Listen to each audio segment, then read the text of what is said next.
उस पर बात की है। इस पे हुकूमत एक बिल आ रही है, उस पर तैयारी हो रही है और जल्दी बिल आ जाएगा।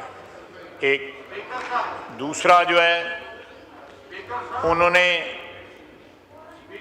ये इसी बिल के मुतल्लिक मैं कहूँगा कि ये पॉलिसी मैटर है, प्राइवेट बिल के ज़रिए जो है लेजिस्लेशन नहीं हो सकती। हुकूमत इस पर बिल लेके आएगी, लेकिन in the mean while in तमाम जो साइल हैं उनके पास ये ऑप्शन बाकी है, और बहुत से लोगों ने ये चैलेंज भी किया हुआ है कि रिट जुरिस्डिक्शन के ज़रिए जो है इनको चैलेंज किया हुआ है। सो ये नहीं है कि उनके पास कोई रिलीफ का दरवाज़ा जो है सारे बंद हो गए हुए हैं, रिलीफ का दरवाजे खुले हैं और वो इस्तेमाल भी कर रहे हैं।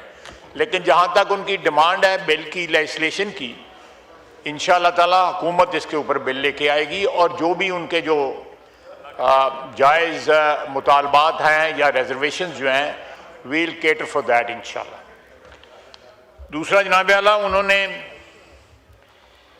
NFC और फाटा के जो कंट्रीब्यूशंस हैं, ये ज़रूर ये बात दुरुस्त है कि जब फाटा के लिए जो कमिटमेंट हुई थी उसके ऊपर अमल दरामद नहीं हुआ, लेकिन ये सारी वफाक की जो है वो जिम्मेदारी नहीं है। ये सारे सूबों ने कमिट किया था कि आप फाटा के लिए जो है उनकी जो उसको उस लेवल पे लाना जिस लेवल पे उनका हक है, उसके लिए कंट्रीब्यूशन जो है सारे करेंगे। और ये एक ऐसा मसला है जिसका हल ज़रूरी है, मैं बिल्कुल उनके साथ इत्तफाक करता हूँ, लेकिन ये वफाक की जिम्मेदारी भी नहीं है पार्शली है, लेकिन सारे सूबों ने अपने वसाइल से इसमें कंट्रीब्यूट करना है। तो जब भी कोई इस किस्म का प्लेटफॉर्म जो है वो ऑब्वियसली कॉन्स्टिट्यूशनल प्लेटफॉर्म है, उसके ऊपर इस मसले को डेफिनेटली एजिटेट होना चाहिए और इस मसले का हल होना चाहिए, ये इसमें कोई दो राय नहीं है। उसके बाद सर उन्होंने बात की है अफ़गानिस्तान के साथ जो है गुफ्तो शनीद की, कि गुफ्तो शनीद होनी चाहिए। हमने करके देखी है, मैंने 3 राउंड्स तो मैंने खुद किए हैं, मैं काबुल भी गया, उसके बाद कतर और टर्की में भी उनसे मुलाकात हुई। ये सारे के सारा जो है हमने पूरी जिस वक्त दहशत गर्दी जारी और सारी थी उस वक्त भी हम बातचीत कर रहे थे। उसमें कतर ने रोल अदा किया, तुर्की ने रोल अदा किया, सऊदी अरेबिया ने रोल अदा किया, लेकिन उसका कोई हल नहीं निकला।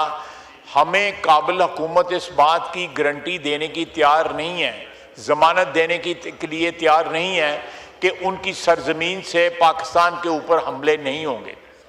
उन्होंने ये भी जिक्र किया जो खून खराबा हो रहा है, जो शहादतें हो रही हैं, जो मैयतें उठाई जा रही हैं, जो लाशें उठाई जा रही हैं, KP में जो दहशत गर्दी हो रही है, उसका इससे डायरेक्टली ताल्लुक है। हम उस इशू के ऊपर जो है KP हुकूमत के साथ हैं। हमारी फौज जिस तरह की कुर्बानियाँ दे रही हैं, रोज़ाना जो है, अभी 1 या 2 रोज़ पहले जो है एक लेफ्टिनेंट कर्नल शहीद हुए, 22 जो बन्नू में जो है 22 लोग वहाँ पे शहीद हुए हैं, पुलिस स्टेशन में शहीद हुए हैं। तो ये एक हमारा लॉस जो है कॉमन लॉस है। ये अनफॉर्चुनेटली क्योंकि सरहद जो है बलूचिस्तान और उसके साथ मिलती है, तो वहाँ पे ज़्यादा खलफशार है, और ये जिम्मेदारी हमारी मिनहसुल कौम हमारी जिम्मेदारी है। लेकिन हमने तमाम तर कोशिश जो है की है। आप सोच नहीं सकते 12-12, 13-13, 19-19 घंटे लगातार जो है गुफ्तो शनीद हुई है काबिल हुकूमत के साथ, लेकिन वो किसी सूरत भी ज़बानी कलामी बात करने को तैयार हैं कि जी हमारी कमिटमेंट है, ठीक है, लिखने के लिए तैयार नहीं है। तो अगर वो उन दहशत गर्दों को अबेंडन नहीं करते, उन दहशत गर्दों की पुष्पनाई से जो है कोई कमिटमेंट नहीं देते कि हम पुष्पनाई ख़त्म कर देंगे, वो इस वक्त काबिल हुकूमत जो है वो इंडिया की प्रॉक्सी बनी हुई है।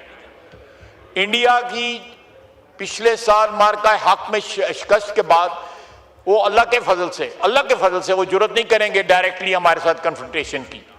अब सारी की सारी जंग जो है वो काबुल के जरिए लड़ी जा रही है पाकिस्तान के खिलाफ। हमने इसके बावजूद इस माहौल में जो है उनके साथ गुफ्तो शनीद की है कि हमारी सरजमीन पे उनकी प्रॉक्सीज जो हैं वो दहशतगर्दी कर रही थी, उनकी जो है सहूलतकारी की वजह से यहाँ पे दहशतगर्दी हो रही थी। हम फिर भी उनसे हमने बात की, उसका कोई नतीजा नहीं निकला। अब मे भी किसी थर्ड कंट्री के जरिए इस वक्त भी जो है कोई राब्ते शाब्ते की कोशिश हो रही हो, मैं उसके मतलब कोई कंक्लूसिव बात नहीं कर सकता, लेकिन ये कहना कि और इसमें for a very long time KP हुकूमत की जो है वो हमें मुयस्सर नहीं थी, कोऑपरेशन भी मुयस्सर नहीं थी, अब है। बड़ा बिल्कुल वाशगाफ तरीके से वो जो है इस दहशतगर्दी के खिलाफ जो है पाक फौज के खिलाफ वफाक के साथ और पाक फौज के साथ जो है खड़े हैं, इसमें कोई शक नहीं है, मैं इसमें एडमिट करता हूँ।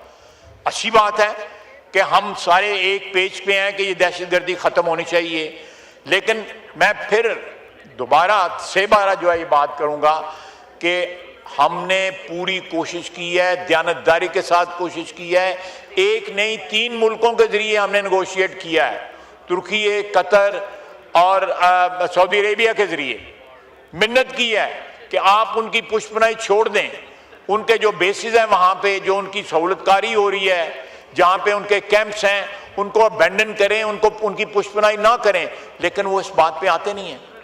तो इसका तो फिर एक ही ऑल्टरनेट रहता है कि तंग आमद जंग आमद, फिर तो जंग ही होगी, फिर इसको खुली जंग होगी। क्योंकि और दूसरी बात यह है कि मैंने आपको जिस तरह पहले अर्ज किया है कि वो इस वक्त हिंदुस्तान की प्रॉक्सी, वो हिंदुत्व की जो है प्रॉक्सी बने हुए हैं, वो हिंदुत्व की जो है जंग जो है हमारे खिलाफ काबुल लड़ रहा है, अफगानिस्तान लड़ रहा है। तो ये तो वही स्टेटस है, चाहे वो मशरकी सरहद है या मगरबी सरहद है, एक ही दुश्मन वहां पे बैठा हुआ है, उसमें कोई तफरीक नहीं है। दिल्ली में और काबुल में इस वक्त कोई तफरीक नहीं है। हमारी ख्वाहिश जरूर है कि ये तफरीक हो, वो हमारे साथ बातचीत करें, हमारे साथ जो है किसी किस्म का कोई अरेंजमेंट करें ताकि इस दहशतगर्दी का कोई सद्देबाब हो सके। लेकिन अगर वो तैयार नहीं है तो फिर जो दिल्ली के साथ हमने किया है वही हम काबुल के साथ करेंगे इंशाल्लाह। बहुत बहुत शुक्रिया।